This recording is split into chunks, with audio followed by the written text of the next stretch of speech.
KBS 1라디오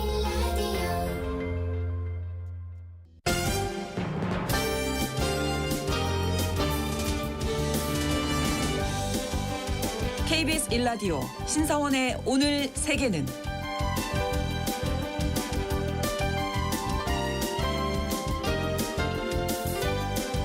안녕하십니까. 아나운서 신성원입니다. 중국 시진핑 국가주석은 2번까지만 연임했던 전임자들의 관례를 깨고 3연임에 성공해 13년째 집권하고 있죠.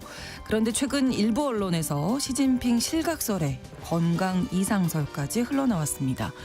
시 주석의 최측근 군 장성들이 잇따라 낙마하고 그의 공식 활동이 줄었다는 것이 이 실각설의 주된 근거인데요. 하지만 사실을 확인하는 건 쉽지 않고요. 이런 권력 이상설이 주로 반중국 매체를 중심으로 나오고 있어서 근거가 부실하다, 이런 반론도 있습니다. 중국의 최고 지도자 실각설이 번지는 배경은 무엇인지 잠시 후 수상한 GPS에서 살펴보겠습니다.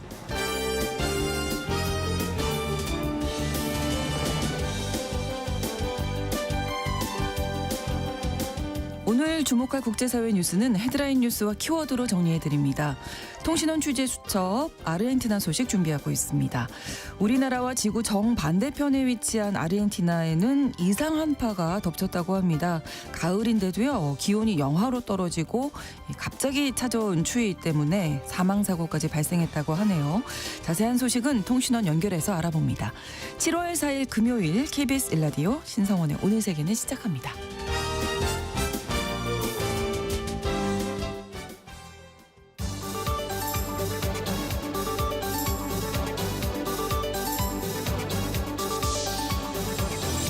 오늘 세계는 헤드라인 뉴스.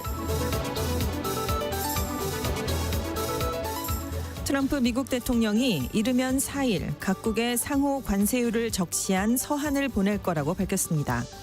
베센트 미국 재무장관은 8일 이후 약 100개 나라가 최소 10%의 상호 관세를 부과받을 것이라면서도 일부 국가에 대해선 4월에 책정한 상호 관세율로 되돌아갈 수 있다고 경고했습니다.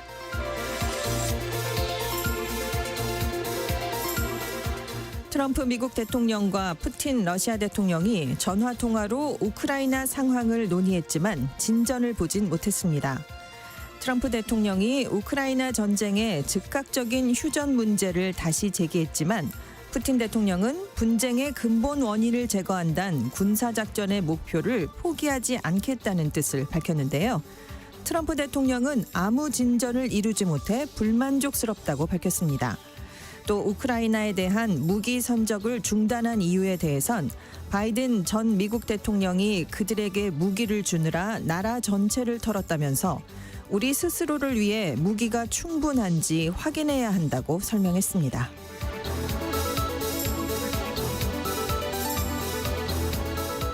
이란에서 비행기 운항이 재개됐습니다. 이에 따라 테헤란의 이맘 호메이니 국제공항을 비롯해 이란 전역의 공항이 매일 오전 5시부터 오후 6시까지 국내와 국제선 운항을 다시 시작했는데요. 지난달 13일 이스라엘의 이란 핵시설 공습 당시 영공을 폐쇄한 지 20일 만입니다. 앞서 이란 당국은 지난달 24일 트럼프 미국 대통령의 요구로 이스라엘과 무력 충돌 12일 만에 휴전한 뒤 국제선 환승 등을 위해 일부 지역 영공을 조금씩 개방해왔습니다. 프랑스의 일부 항공 관제사들이 3일부터 이틀간 파업에 들어갔습니다. 관제사들은 근무 조건 개선과 노후화한 장비 교체 등을 요구하고 있는데요. 이번 파업으로 유럽의 허브 공항 중 하나인 파리 샤를르 드골 공항과 오를리 공항의 항공편 4분의 1이 취소되는 등 프랑스에서만 전체적으로 수백 편의 항공편이 취소됐습니다. 또 프랑스뿐 아니라 서유럽 전역의 항공망에도 영향을 미치고 있습니다.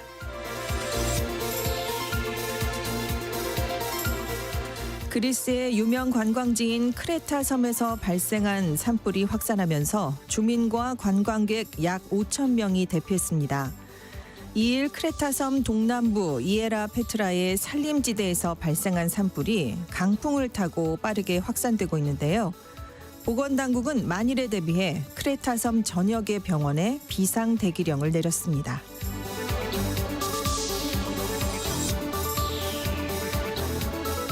오늘의 헤드라인 뉴스 외신캐스터 전주현 씨가 전해주셨습니다. 이번에는 키워드로 정리한 국제사회 소식을 살펴보겠습니다. 첫 번째 키워드는 Simple is best. 단순한 게 좋다라는 네. 거잖아요. 트럼프 미국 대통령이 상호 관세 유예 조치 만료일이 다가오면서 4일부터 세계 각국에 관세율을 통보하는 서한을 보내기 시작할 것이다. 이렇게 오늘 새벽에 또 한 번 강조를 했습니다. 네. 그래서 아마도 이제 어제 한 얘기인데요. 그러니까 4일부터 하루에 한 10개 국가씩 여러 나라에 미국과 사업을 하려면 얼마를 지불해야 할지에 대한 서한을 보낼 예정이다. 이렇게 얘기를 했는데요. 물론 무역 합의를 이뤄낼 수 있는 몇 가지 거래들이 있지만 내 성향은 그냥 서한을 보내서 그들이 어떤 관세를 내게 될지 통보를 하는 거다. 그게 훨씬 쉽다. 이렇게 네. 얘기를 했습니다.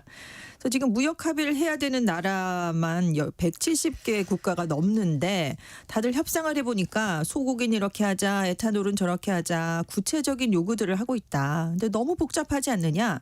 나는 이게 당신이 미국에서 사업을 하기 위해 내야 할 금액입니다. 라는 편지를 보내서 단순한 거래를 하고 싶은데 그게 훨씬 쉽다. 이렇게 강조를 한 겁니다. 네.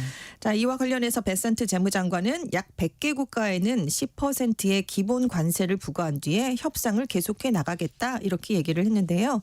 앞서 상호 관세를 부과하겠다고 밝힌 57개국 이외의 국가에도 관세를 적용하겠다라는 방침으로 분석이 됩니다.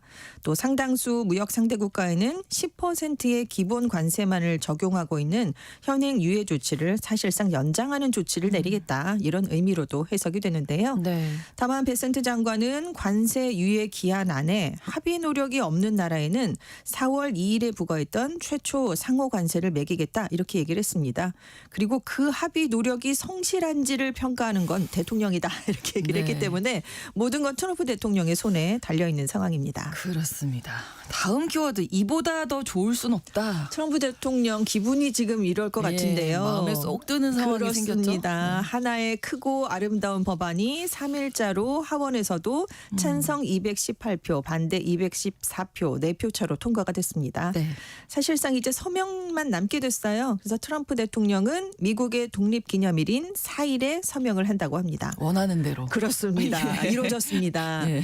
당초 좀 이탈표가 많이 나오지 않겠느냐 했는데 맞아요. 공화당 안에서 나온 이탈표는 2표밖에 없었습니다. 그래서 반대파 의원 대부분은 미국의 재정 적자를 더 키울 것이다라면서 반대를 했는데 트럼프 대통령과 공화당 하원 지도부가 설득을 했습니다. 문제 조항의 시행 방식을 조정할 수도 있고 소속 지역구에 다른 방법으로 우리가 혜택을 줄 수 있다라고 해서 설득을 한 것으로 알려졌습니다. 네. 이 법안이요. 트럼프 대통령의 집권이기 입법 과제 대부분을 한데 담은 메가 법안입니다. 그래서 감세 법안 연장, 이주민 단속 예산 증액안 이런 것들이 담겼는데요. 한편 이 법안이 통과되면서 우리 기업도 영향을 받게 됐습니다. 미국 현지의 반도체 시설 또 장비 투자를 결정했던 삼성전자와 SK 하이닉스 등은 반도체 및 과학법상 세액공제 혜택을 더 많이 받게 됐습니다. 네. 이 세액 공제율이요. 현재 25%인데 35%까지 늘리는 조항이 담겼기 때문입니다.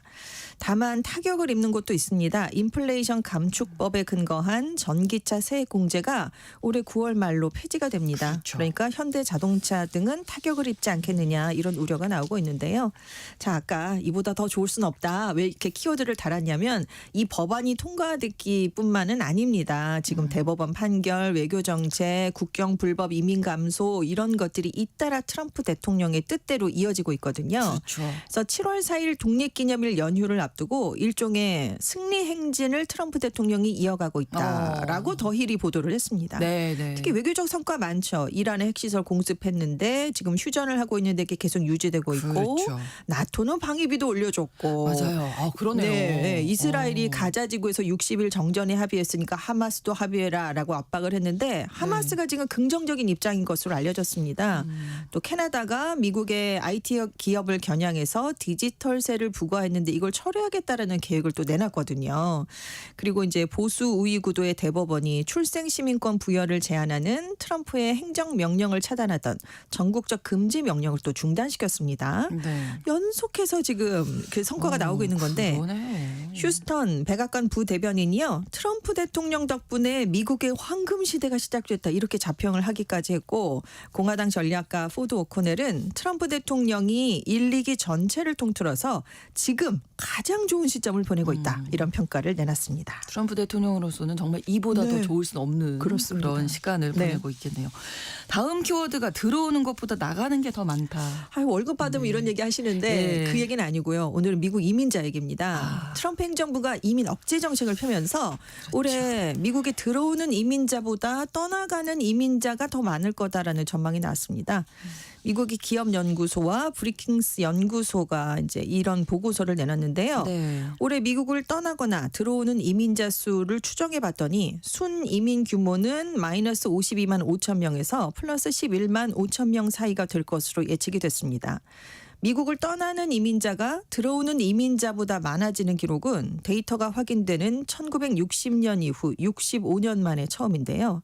최근 몇 년 동안에 비해서 특히 올해 유입자 수가 심각하게 줄고 있다고 합니다. 그 연말까지 목표한 불법 이민자 추방 숫자를 포함한 그런 보고서이긴 한데요. 네. 그 세계은행에 따르면 미국이 이민자 통계를 집계하기 시작한 1960년부터 작년까지 매년 순 유입을 기록을 했습니다. 팬데믹 기간에도 많이 줄긴 했지만 순 이민자 수가 30만 명대를 유지했는데 네. 올해는 아무리 들어온다고 숫자를 계산을 해봐도 11만 5천 명밖에 안 된다는 얘기죠. 그럼 왜 이렇게 미국으로 들어오는 인구가 줄어드느냐? 트럼프 대통령이 막고 있기 때문입니다. 그렇죠. 네, 네, 네. 불법 이민자 색출, 강제 이주, 이민자들의 자발적인 출국 장려 뭐 이런 책을 펴고 있기 때문인데 그래서 이민자의 나라로 미국이 불려왔잖아요. 그렇죠. 네, 근데 이렇게 사람들이 들어오지 않으면 미국에서 GDP 감소 같은 국가 경쟁력에 부정적인 영향이 미칠 수 있다라는 분석이 나오는데 네. 왜냐하면 이주민 감소가 곧바로 미국 고용 시장에 직접적인 영향을 주기 그럴 거예요. 때문입니다. 네, 네. 또 인력이 부족하면 경제 생산성도 떨어지게 되는데요. 지금 올해 미국의 GDP가 순 이민 감소 때문에 0.31에서 0.38%포인트 줄어들 것으로 예측이 되는데 이게 장기적으로 이어지면 GDP 성장률이 절반가량이나 축소될 수 있다는 전망이 나오고 있습니다. 전문가들은 성장률만 감소되는 게 아니라 기술 인력이 유출될 수 있다. 그래서 장기적으로 미국의 경쟁력에 부정적인 영향을 미칠 것이다. 이렇게 분석을 내놓고 있습니다. 그러게요. 트럼프 대통령이 이보다 더 좋을 수는 없다고 생각하는 그 정책들이 네. 과연 그 국민들에게 좋을지. 네. 예. 근데 문제는 물음표네요. 퇴임 뒤에나 그 효과가 나온다는 거죠. 그러니까. 네. 자, 다음 키워드입니다. 드론의 새로운 전장. 새로운 전장, 바로 쓰레기와의 전쟁 현장입니다. 네. 세계 최고봉 에베레스트의 쓰레기 문제를 해결하기 위해서 드론이 투입됐습니다. 에베레스트의 청소를 맡고 있는 비영리 단체 사가르마타 오염 통제위원회가요.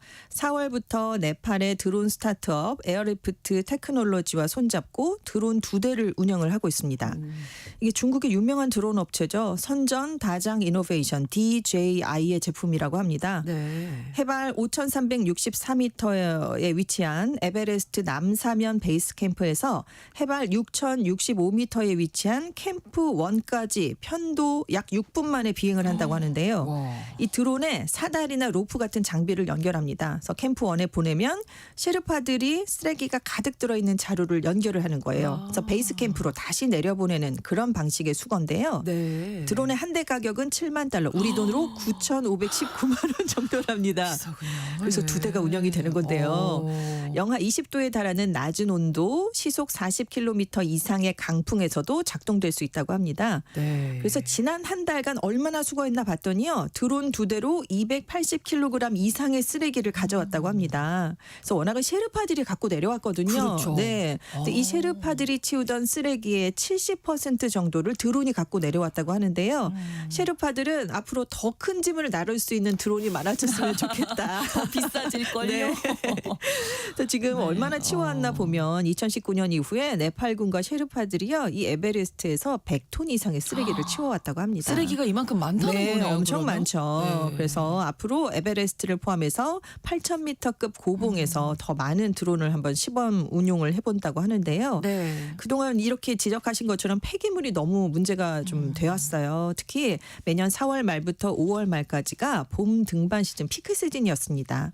이때만 수만 명이 몰려갔거든요. 그러니까 많이 버리고 왔겠죠. 그렇죠. 그런데 기후 변화 때문에 빙하가 녹고 있습니다. 그래서 수십 년 전에 묻힌 쓰레기들이 이제 빙하수에 섞여서 마을로 흘러 들어갈 수 있다라는 우려가 나오고 있었던 상황이었어요. 네, 네, 네. 그래서 문제가 좀 안 좋아지니까 악화되니까 네팔 정부가 정상 등반 허가를 받은 사람들에게는 최소 8kg의 쓰레기를 수거해서 내려와라라고 의무 조치를 내렸습니다. 네. 이행하지 않으면 보증금 4,000달러, 우리 돈으로 543만 원을 반환해주지 않고 있는데요. 이외에도 지역 당국이 콜레라 같은 질병 확산 또 위생 문제를 해결하기 위해서 배설물도 전용 봉투에 담아서 되가져오도록 규정을 하고 있었던 상황이었습니다. 네, 아무튼 드론이 참 유용하게 네, 그렇습니다. 쓰이고 있네요. 네. 다음 키워드 같은 베개를 쓰면 안 되는 사이. 네, 우리와 휴대전화 사이랍니다. 아. 폭염이 또 영향을 미치고 있기 때문이에요. 그렇죠. 왜냐하면 이게 충전을 하다가 과열이 더 될 수 되는 있죠. 거죠. 네. 화재가 발생할 우려가 그만큼 커지는데 영국에서도 최근에 기온이 33도 이상을 넘어서는 일이 이어지고 있습니다. 네. 그래서 영국 애플이 아이폰 사용자 가이드를 업데이트하고 충전 안전 수칙을 강화했는데요.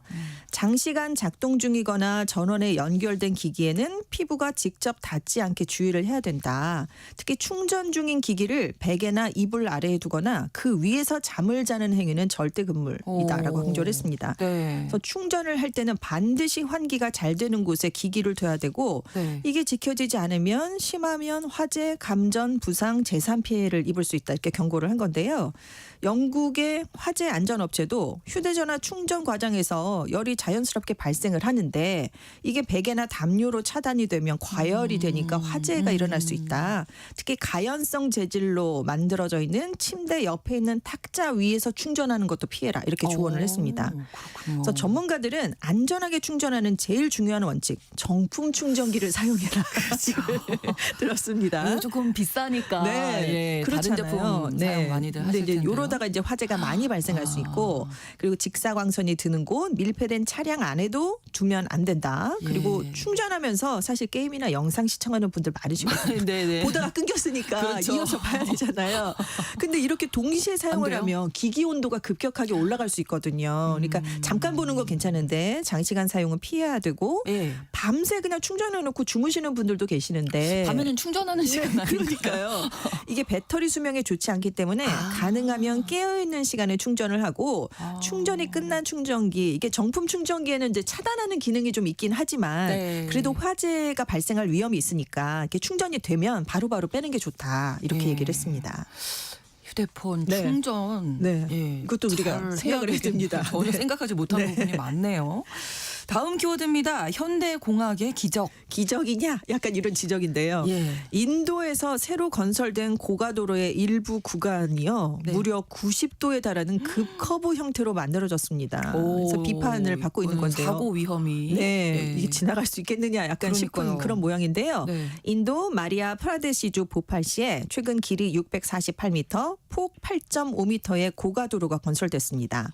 철도 선로 위를 지나는 구조였어요. 그래서 지역 교통 체증을 완화할 수 있다라면서 기대를 모았는데 공사비만 우리 돈으로 28억 원이 들어갔다고 합니다. 네. 근데 개통을 앞두고 이게 어떻게 됐나 사진이 공개가 됐는데 정말 직각에 가까운 90도 급커브 형태가 일부 구간에 마련이 된 거예요. 이거 너무 위험한데요. 차량이 회전할 수 있는 공간이 있겠는가 싶을 정도로 지금 이게 건설이 됐는데 네. 심각한 교통사고 날 수 있다. 그러니까요. 네, 이런 지적이 나오면서 여론이 악화됐습니다. 그래서 SNS에 현대공학의 기적이냐 비디오 게임에나 나올 법한 달이 아니냐 이런 조롱이 네. 이어졌고요. 이건 세금을 강에 던지는 수준이다. 이 도로에서 대참사가 일어날 것이다. 분명히 시공비리 있을 것 이런 반응이 나타났다고 합니다. 네, 네, 결국 네. 논란이 커지니까 인도 당국이 진상조사에 나서서 이 도로를 건설한 관계자 7명을 정직 처분했고요. 건설사, 설계업체를 블랙리스트에 올렸습니다.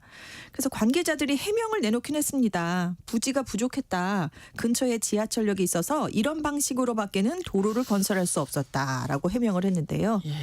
결국 이건 안 된다라는 판단이 내려지면서 현지 당국이 이 급커브 구간을 완만한 곡선 형태로 수정 시공하기로 했습니다. 네. 다리폭도 좀 넓혀서 인도 도로협회 기준에 맞추기로 했습니다. 그래서 안전하게 좀 만든 아유, 뒤에 그럼요. 네, 네. 다시 개통을 하기로 했습니다. 네. 다음 키워드 이제는 말할 수 있다. 최근에 기업 경영인들이요 AI로 인해서 일자리가 감소할 것이다라는 전망을 이제는 거침없이 말하고 있다라고 월스트리트저널이 보도했습니다. 네. 사실 이런 문제 물어보면 좀 꺼리면서 대답을 회피했었거든요. 그렇죠. 근데 지난주에 짐 팔리 포드 자동차 CEO가 앞으로 AI가 모든 화이트 칼라 근로자의 절반을 대체할 것이다 이렇게 얘기를 하면서 파장을 일으켰습니다. 사실 이런 얘기는 IT 업계에서는 많이 나왔었어요. 네, 그래서 네. 금기시되는 게 아닌데 지금 포드 자동차 쪽에서 나온 얘기이기 때문에 이게 반향이 좀 컸거든요.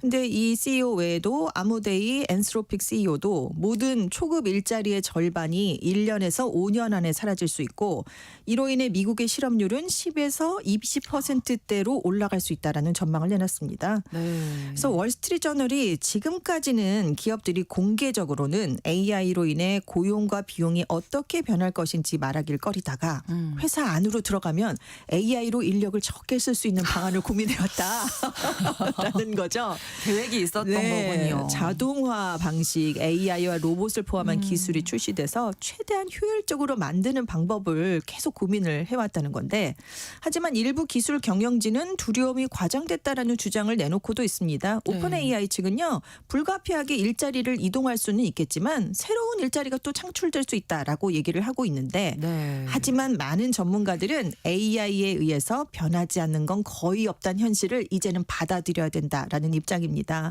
뭐 프로그래머, 변호사, 뭐 고객 지원 담당자, 영업사원 어떤 사람이든 AI가 여러분에게 다가오고 있음을 알아야 합니다. 이런 권고를 내놨습니다. 그렇군요. 네. 미래 사회 어떻게 대비해야 할지 지금부터 좀 깊이 고민해봐야 할 것 같습니다. 헤드라인 뉴스와 키워드 외신캐스터 전주현 씨와 함께했습니다. 오늘도 고맙습니다. 네, 감사합니다. KBS 라디오 신성원의 오늘 세계는 1부 마무리하겠습니다. 11시 30분부터 일부 지역에서는 해당 지역 방송 보내드립니다. 위트니 휴스턴의 노래 Didn't We Almost Have It All 함께 듣겠습니다.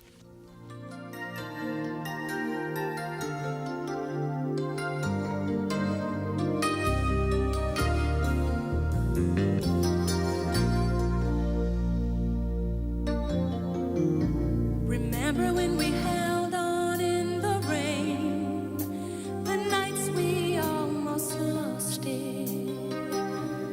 Once again, we can take the night into tomorrow, living on feelings, touching you, I feel it all again.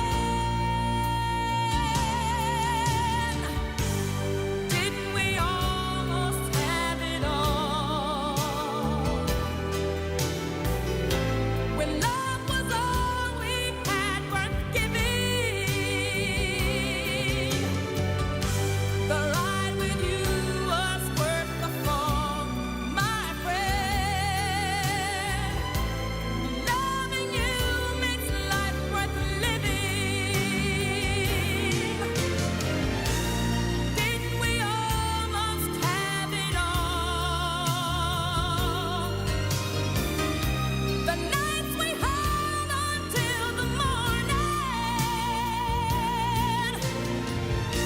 You know you'll never love that way again. Didn't we almost have it all? The way you used to touch me felt so fine, kept our hearts together. Down the line, a moment in the soul can last forever. Comfort and keep us. Help me bring the feeling back again.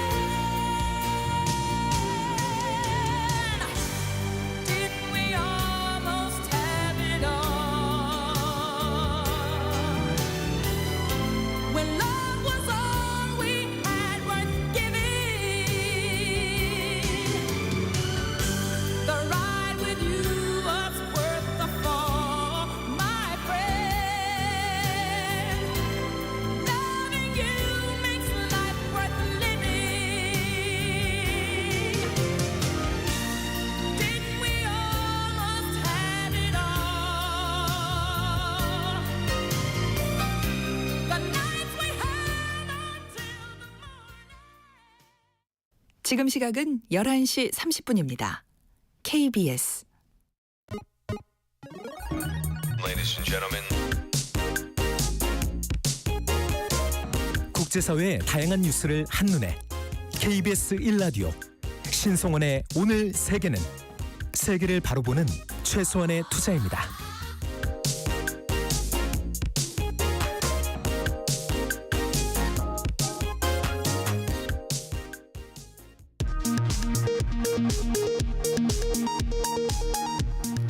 이 시각 라디오 정보센터 뉴스입니다. 이재명 대통령은 오늘 오후 충청 지역에서 소상공인, 자영업자, 과학기술인 등과 만나 두 번째 타운홀 미팅을 엽니다. 이번 행사에는 지역 주민 300여 명을 선착순으로 참석시킬 예정입니다. 더불어민주당은 여야의 2차 추가경정 예산안 협상이 오늘 새벽 최종 결렬됐다면서 국민의힘이 불참하더라도 오늘 오후 2시 본회의에서 추경안을 처리하겠다고 밝혔습니다. 국민의힘은 대통령실 특활비 증액 주장에 대해 민주당이 사과부터 하라고 촉구했습니다. 정진우 신임 서울중앙지검장은 첫 출근길에서 지난 정권과 가까운 인사란 비판을 겸허히 듣겠다고 밝혔습니다. 또 취임사를 통해 검찰의 힘은 국민 신뢰에서 나오고 국민 신뢰는 공정한 검찰권 행사에서 나온다고 밝혔습니다. 이문정 신임 서울 동부지검장은 첫 출근길에서 검찰이 바뀌지 않으면 해체에 가까운 개혁을 당해야 할 것이라고 말했습니다. 취임식에서도 수사구조개혁의 해일은 스스로 자초한 것이라며 표적 수사와 봐주기 수사 등의 잘못을 인정해야 한다고 강조했습니다. 내란 특검팀이 오늘 오후 박종준 전 대통령 경호처장과 이주호 교육부 장관을 불러 조사할 예정입니다. 순직 해병특검팀은 다음 주 월요일 김계환 전 해병대 사령관을 소환 조사합니다. 이른바 VIP 경로설에 대한 본격 조사도 착수할 예정입니다. 반도체 수출 호조와 국제유가 하락 등이 겹치며 올 들어 5월까지 경상수지 흑자가 역대 세 번째로 많은 351억 500만 달러를 기록했습니다. 5월 경상수지 흑자는 101억 4천만 달러였습니다. 지금까지 라디오 정보센터 뉴스 정한나였습니다.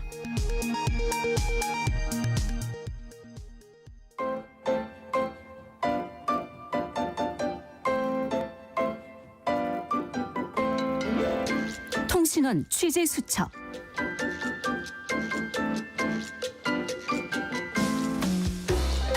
통신원 취재 수첩 오늘은 아르헨티나 부에노스아이레스로 가보겠습니다. 정덕주 통신원 연결돼 있습니다. 안녕하세요. 안녕하세요. 정덕주입니다. 네, 한국은 너무 덥고 열대야 때문에 힘들게 보내고 있습니다. 아르헨티나 지금 한파가 덮쳤다면서요? 네, 한국과 정반대에 위치해 있는 아르헨티나는요, 계절도 한국과는 다른 늦가을을 맞고 있습니다. 네. 겨울은 6월 20일부터 시작되는데요. 수도인 부에노스아이레스 시의 경우 겨울이라 해도 눈도 안 내리고 단지 날씨만 평균 기온 8도에서 15도 사이를 보입니다. 네. 현재 늦가을임에도 불구하고요, 아르헨티나 전역에 한파가 덮쳤는데요. 특히나 부에노스아이레스 수도인 부에노스아이레스에서는요, 현지 시간 지난 1일 기온이 영하 1도까지 내려가 올해 들어 가장 추운 날씨였습니다. 네. 또 최남부 지역인 파타고니아 지역은요, 영하 12도까지 내려갔다고 합니다. 이와 같은 한파는 남미 대륙 전반에 광범위한 고기압이 형성됐고 이로 인한 기압 변화 때문이라고 하고요. 네. 또한 한파는 이번 주 내내 이어질 것이라고 기상청은 밝혔습니다. 영하의 기온까지 예상치 못한 추위가 닥쳐와서 일상생활에서도 좀 불편한 점이 많겠는데요? 네, 기온이 갑자기 떨어지자 시민들은 두터운 패딩 잠바나 외투를 꺼내 입고요. 장갑과 모자, 머플러 등으로 감싸며 출근길에 나서고 있습니다. 네. 밤새 기온이 떨어진 탓에 아침 출근길은 더 춥습니다. 최근 들어 일교차가 커지다 보니까요. 감기, 비염, 독감 그리고 폐렴 같은 질환에 걸리는 사람들도 많이 있습니다. 네. 대중교통 이용 시 보면 기침을 심하게 하는 이들도 많고요. 몇몇 사람들은 코로나19 이후 잘 안 썼던 마스크를 착용한 이들도 보이곤 합니다. 네. 갑자기 몰아닥친 한파에 기상청과 전문가들은요, 추운 실외에 장시간 노출을 피할 것과 더불어 급격한 온도 변화가 호흡기 질환을 일으킬 수 있다는 점을 알려주었고요. 네. 또 집을 안전하게 난방하도록 난방기와 가스 배관 점검도 조언하고 있습니다. 아, 점검을 하지 않고 갑자기 난방을 하다가 좀 문제가 있었나 봐요. 네, 그렇습니다. 안타깝게도 부에노스아이레스시 비사데보토 지역의 한 주택에서요. 네. 성인 4명과 어린이 1명이 일산화탄소 중독으로 사망한 사건이 이번 주에 일어났습니다. 이 집에서 사망한 성인 4명은요. 노부모와 아들 부부였습니다.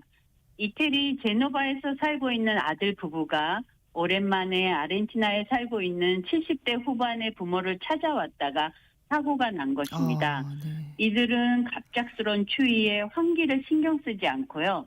난방기를 사용하다 가스 누출로 인한 일산화탄소 중독으로 사망한 것입니다. 조사한 결과 주택의 주방 겸 식당에 설치된 보일러에 문제가 있다는 사실이 확인됐다고 합니다. 아, 네. 환기 적트가 제대로 작동하지 않아서요. 네. 가스가 외부로 배출되지 않고 집안에 남아 있었고요. 네. 또한 추위를 막고자 했는지 환기창 일부분이 비닐로 덮여 있었다고 합니다. 아, 안타깝게도 아들 부부의 2 자녀 중 4살 딸은 사망했고요. 아. 사망자들과 다른 방에 있던 비교적 환기가 조금은 되던 방에 있던 2살 아들은 기적적으로 살아서요. 현재 아동병원에 입원 중에 있다고 합니다. 아. 더욱 안타까운 점은요. 이 아이는 할아버지를 처음 만나러 왔다가 사고를 당했다고 합니다. 네. 아, 갑자기 닥친 한파 때문에 어린 생명까지 희생되는 너무 안타까운 또 일이 있었네요. 자, 한 가지 소식을 더 준비하셨는데 아르헨티나에서 요즘 지하철 이용객이 줄어들고 있다고요. 네, 아르헨티나는 중남미 최초로 1913년 지하철을 개통한 나라입니다. 네. 예전 아르헨티나가 농축산업으로 잘 살던 시절 이야기입니다. 현재는 부에노스아이레스 시에서 숲대라는 명칭으로 6개 노선 78개 역을 운영하고 있으며 일평균 약 130만 명이 이용하고 있다고 합니다. 112년의 역사를 가지고 있는 지하철이지만요. 최근 들어 이용객이 감소하고 있다고 합니다. 네. 2025년 4월 지하철 이용객 수는요. 작년인 2024년 동월 대비해 23%, 또 2019년 동월 대비해 39% 감소했습니다. 이러한 감소 추세는요.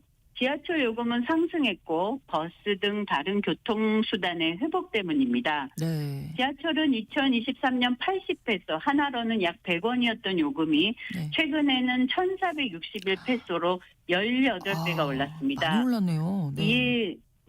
이에 비해 버스 요금은요. 네. 지하철에 비해 반값에 해당되다 보니 시민들이 대중교통으로 지하철 대신 버스를 더 많이 이용하고 있습니다. 네. 아직도 경제가 불안정하고 인플레가 높은 아르헨티나에서 점점 더 얇아지는 주머니 사정의 서민들에게요. 서민의 발로 알려진 지하철로 이용객들을 유입해 오려면 요금 점검이 필요하다고 전문가들은 보고 있습니다. 네, 오늘 소식 잘 들었습니다. 고맙습니다.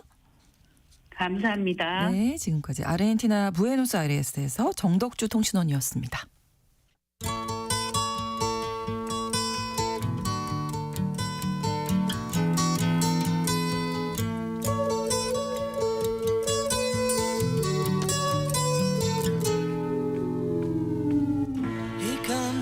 넓은 지구촌의 한 지역 장소를 중심으로 우리가 주목할 이야기 전해드리는 수상한 GPS입니다.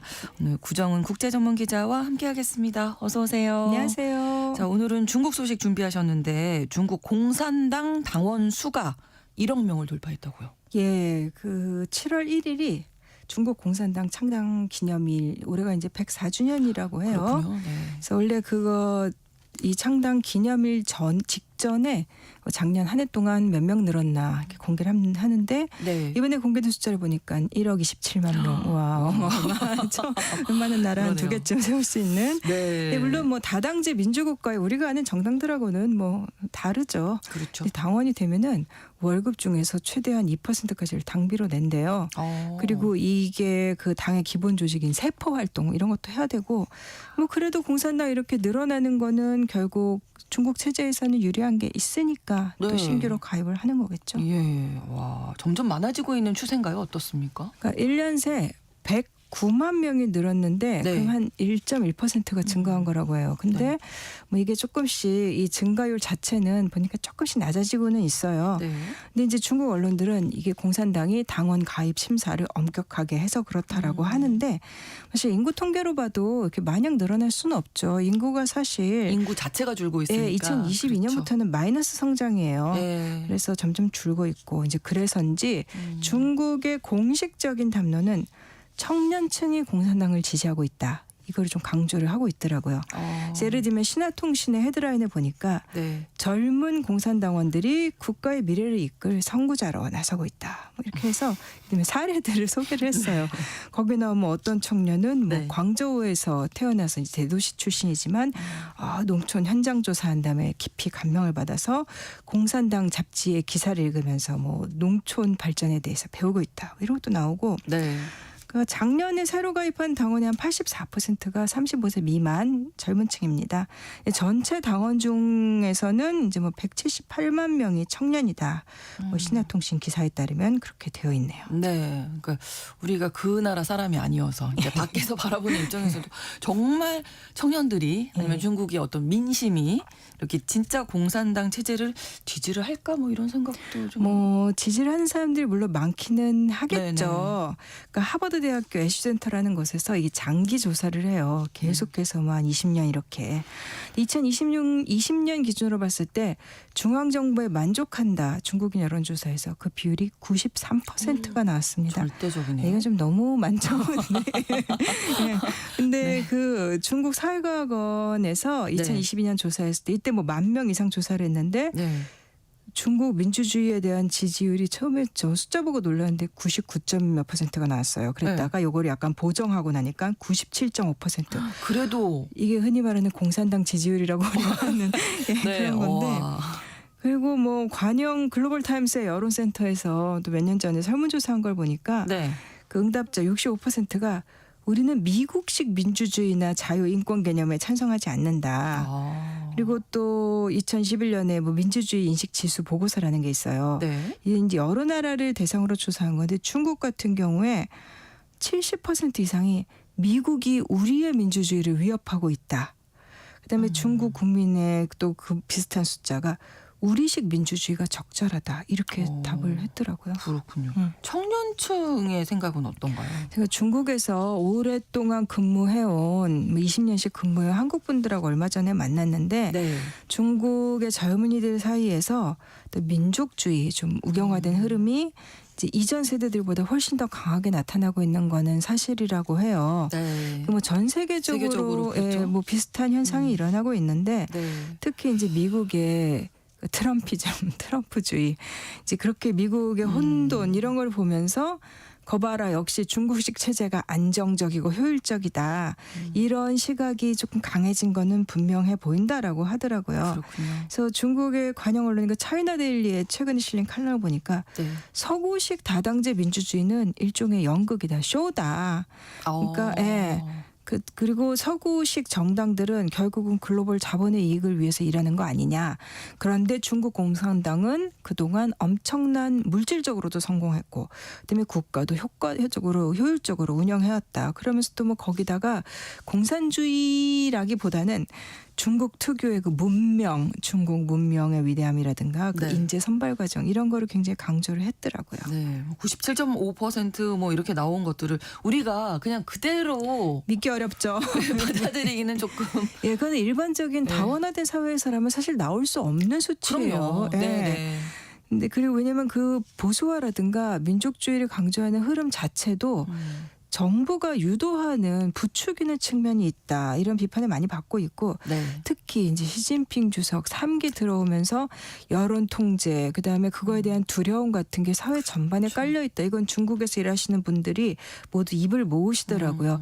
야, 그런 말 조심해. 그러다가 잡혀갈라라든가 이런 게 농담처럼 그런 게 요즘 굉장히 일상화되어 있다는 거예요.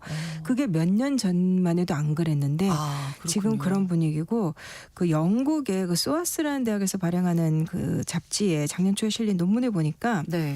이제 중국에서 정부 당국이나 중국 언론들을 한 여론조사는 되게 직접적으로 질문을 한대요. 이 정책 지지하냐, 공산당 지지하냐 이런 식으로. 네네. 이제 그러면은 지지도가 다 90% 이상으로 나오는데 예. 이거를 조금 더 익명성이 큰 돌려가며 물어보는 형태로 바꾸면 공산당 지지가 50에서 70% 정도로 확 내려간다는 거예요. 아마 그쪽에 더 진실이 있지 않을까. 뭐 과반이 지지를 한다고 하더라도 그렇죠. 또 그렇게 조사를 해보니까 한 40% 정도가 정부 탄압이 두려워서 반정부 활동이나 이런 거에는 참여하지 않는다. 이 두려움이 저변에 깔려 있다는 얘기죠. 네. 어쨌든 공산당 창당 기념일 맞아서 시진핑 주석의 발언이 있었는데 어떤 내용이 나왔을까요? 부패와의 싸움을 다시 한번 강조를 했는데 네. 발언을 좀 들여다보면 그러니까 6월 30일에 정치국 세미나를 하면서 이제 모든 권력은 인민으로부터 나온다는 점을 기억하라. 부패와 싸우려면 권력 행사에 대한 규제를 강화해야 한다. 이게 뭔데 중앙 권력, 자신의 권력을 얘기하는 건 아닐 것 같고 그렇죠. 아마도 이제 예. 관료들이나 이런 그 얘기하는 것 같은데 이제 뭐 때 맞춰서 중국 방송에서 뭐 4부작 반부패 시리즈 또 이런 거 방영했다고 하고 네. 그것도 중국의 그 이 부패 기강 잡는 중앙 기율 검사위라고 하는 무시무시한 조직이 있잖아요. 네. 이제 여기서 이제 반부패 수사를 하면서 특히 잔챙이들 말고 거물급 이런 고위 관료들 사람들을 보통 중국에서 호랑이라고 부르는 이 부패한 사람들 중에 네. 잡힌 사람들.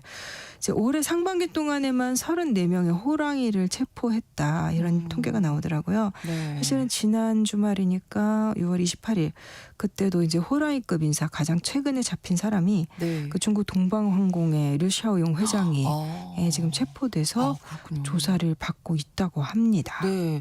이렇게 얘기 들으면 이제 시진핑 주석이 3기 들어와서 강하게 잘 권력을 잡고 있구나 뭐 이런 생각도 드는데 최근에 시진핑 주석 실각설이 돌았습니다.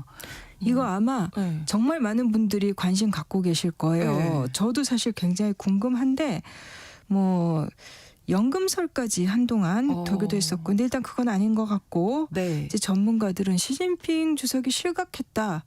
뭐 실권을 잃었다. 이렇게 볼 근거가 현재로서는 불분명하다 없다. 이런 쪽이 많은 것 같습니다. 근데 네.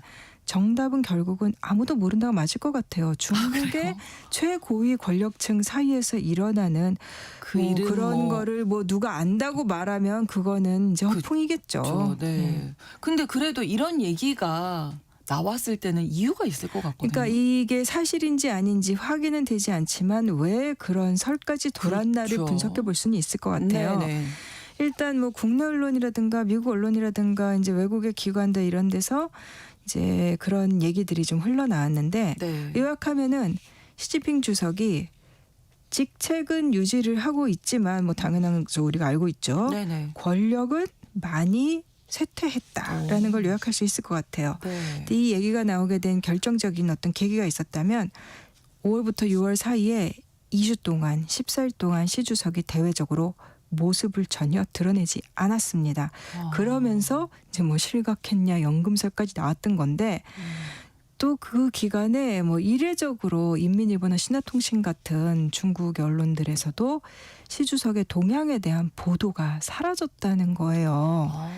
근데 그 6월 초에 시 주석이 다시 등장을 했고 그 네. 루카셴코 벨라루스 대통령과 회담을 했는데 그러고 다시 나왔는데 어떤 화려한 행보가 아니라 상대적으로 조용하게 재등장했더라. 네. 그 뭐 여러 가지 카더라 소문이 많은데요. 네. 뭐 개인 경호원이 절반으로 줄었다더라. 그 시진핑 주석의 아버지인 그 시중신 옛날에 공산당 관료였죠.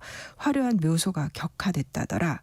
그리고 또 뭐 도널드 트럼프 미국 대통령하고 시 주석이 통화를 했는데 네. 중국의 국영 방송들이 시 주석을 주석 직함 없이 언급을 오. 했다는 거예요. 근데 나중에 이 부분은 언론들이 실수였다. 아, 네. 그래서 수정을 하긴 했습니다만 그래도 좀 이례적인 일 아닌가요? 예, 그랬었죠. 군 안에서도 미묘한 움직임이 감지된다. 뭐 시진핑 충성파인 군 고위층이 밀려났다라는 얘기들이 나왔는데요.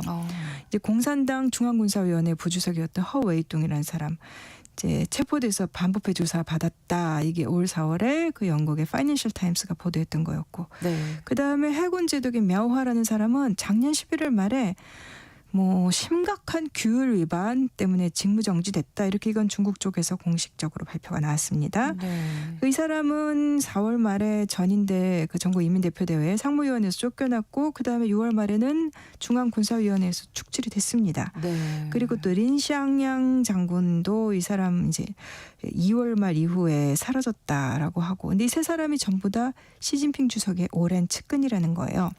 근데 물론 군을 장악하는 거는 어느 지도자에게나 뭐 중요할 수 있습니다만 네. 이제 뭐 예를 들면 장쩌민 전 주석이 그 뒤에 호신타오 주석 집권한 다음에도 이 군사위 주석 자리는 내놓지 않고 있어서 조금 알력이 있고 그런 예가 있어요. 네. 근데 이제 중국 군부는 사실 지도부 교체라든가 지도부를 결정하는 과정에서 이제 막후 역할 이런 걸 하지는 않습니다. 네. 그런 전례는 없고요.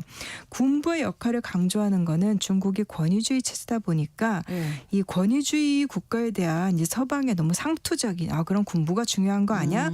이런 조금 그런 해석일 수도 있는데 네. 그러니까 확대 해석을 하는 거는 좀 안 될 것 같고요. 그렇죠. 그러니까 군부에서 뭐 반시진핑 움직임이 일고 있다 뭐 이렇게까지 해석하기보다는 현재로서는 네. 어쨌든 인사로 봤을 때 시 주석의 장악력이 조금 떨어진 걸로 봐야 하는가 네. 이런 정도로 보시면 될 것 같습니다. 그리고 또 그렇다면 만약에 권력 투쟁이라든가 뭐 이런 갈등이 벌어지고 있다면 네. 이런 측면에서 주목받은 사람이 장 여우시아 장군이라는 사람이 있어요. 이 시진핑 아버지 시중신하고 친구였던 이 장종신 장군의 아들, 그러니까 여기도 역시 2대에 걸친 공산당의 주요 인사죠. 네. 이 사람이 원래는 시 주석이 3년임까지 하는데 도움을 준 것으로 알려졌었는데 네. 뒤에는 시 주석하고 좀 갈등을 빚었다는 거예요. 근데 이 사람이 다시 지금 군 내에서 실권을 잡기 시작했다. 네. 특히 이제 후진타오 전 주석 계열 이제 파벌 네. 간부들의 지지를 받고 있다. 뭐 이런 소문이 좀 있습니다. 뭔가 움직임이 좀 있네요. 근데 후진타오 전 주석 말씀하셔서 3년 전에 대회장에서 당 대회에서 끌려 나가서 좀 그죠. 충격이었어요. 좀 충격적이었죠. 네. 2022년 10월 당대회에서 네. 그때 후진타오 그 전 주석이 그렇게 끌려나가다시피 하는 걸 보면서 이거는 시진핑 국가주석 권력 장악의 완결판 아니냐 뭐 이런 얘기가 나왔는데 근데 시진핑 주석의 권력이 사그러드는 거 아니냐라는 최근의 관측과 함께 다시 또 후진타오 얘기가 나오는 겁니다. 근데 좀 전에 그 시진핑 주석이 보이지 않았던 거 하나 그다음에 군 내부의 인사 문제 네. 그다음에 세 번째로 시진핑 실각설 이른바 실각설 근거로 제시되는 게 그러니까 2023년까지 부총리를 지내고 지금은 그 인민정치협상회의 정협이라고 하죠. 여기 부주석인 후춘화라는 인물이 다시 활발한 활동을 하고 있다는 거예요. 이 후춘화라는 사람은 그러니까 후진타오 리커창의 계보를 잇는 일종의 좀 공산당 내 온건파 개혁파로 분류되는 사람이었는데 네. 물론 뭐 이게 어디까지가 사실이고 뭐 어떤 그렇죠. 해석이 맞는 건지 현재로서는 단언할 수는 없고 저는 그냥 현상만 말씀드리는 겁니다. 네, 뭐 시진핑 후계자까지 일각에서는 또 거론된다고. 네, 그 뭐 잠재적인 후계자 리스크가 돈다더라 이렇게 중국에서도 뭐 일종의 찌라시 같은 걸로도 돌고. 네. 근데 뭐 시진핑 주석이 그 루카셴코 대통령이랑 만날 때 보니까 건강이 좋지 않아 보이더라 이런 얘기도 있었습니다. 그래서 뭐 건강이 악화돼서 오는 8월에 공산당 전체 회의에서 물러나거나 아니면 순전히 의례적인 직책만 맡을 수도 있지 않느냐 이런 약간의 추측성 보도들이 좀 있었고요. 네. 사실은 근데 5월 정치국 회의 때 이미 뭐 시진핑 퇴진이 결정됐다더라 이런 루머도 있었기 때문에 어디까지 믿어야 할지는 알 수 그러게요. 없습니다. 근데 네. 다만 이제 일부 언론들은 이 기술관료 출신이 왕량이 후계자로 거론되고 있다 이런 보도가 있는데 네. 왕량은 덩샤오핑 시절에 발탁된 사람이고요. 네. 좀 시장 친화적인 인물로 알려져 있는데 어쨌든 지금 뭐 후계자까지 거론이 되고는 있습니다. 그러게요. 카더라 뭐 이런 소문들이 많은데 현재로서는 이제 뭐 예측하기는 조금 예, 섣부르다. 어렵다. 왜 그러냐면 네. 지금까지 말씀드린 내용들이 일단 팩트인지 자체가 확인이 안 되지 되는 않는 부분이고 거고. 그다음에 네. 그것들이 사실이라 하더라도 네. 내부에서 만약에 치열한 무언가가 벌어지고 있다면 상황이 유동적이라고 봐야 될 것 같고 네, 네. 근데 이제 2027년 말에 21차 전국 대표 대회 이제 공산당 일종의 전당대회죠. 이 당대회가 내후년에. 열려요. 네. 근데 공산당 헌장에 따르면 이 총서기는 중앙위원회 전체 회의나 아니면은 전체 이 당 대회에서만 해임할 수 있습니다. 근데 이제 오는 8월에 이제 전체 회의가 있고 그 다음에 당 대회는 27년 말에 있는 거죠. 네. 근데 2022년에 20차 당대회가 열렸는데 이때 확정된 이 중앙위원회 위원 대부분이 사실은 시 주석이 뽑은 사람들이고 시 주석 충성파로 분류되는 사람들입니다.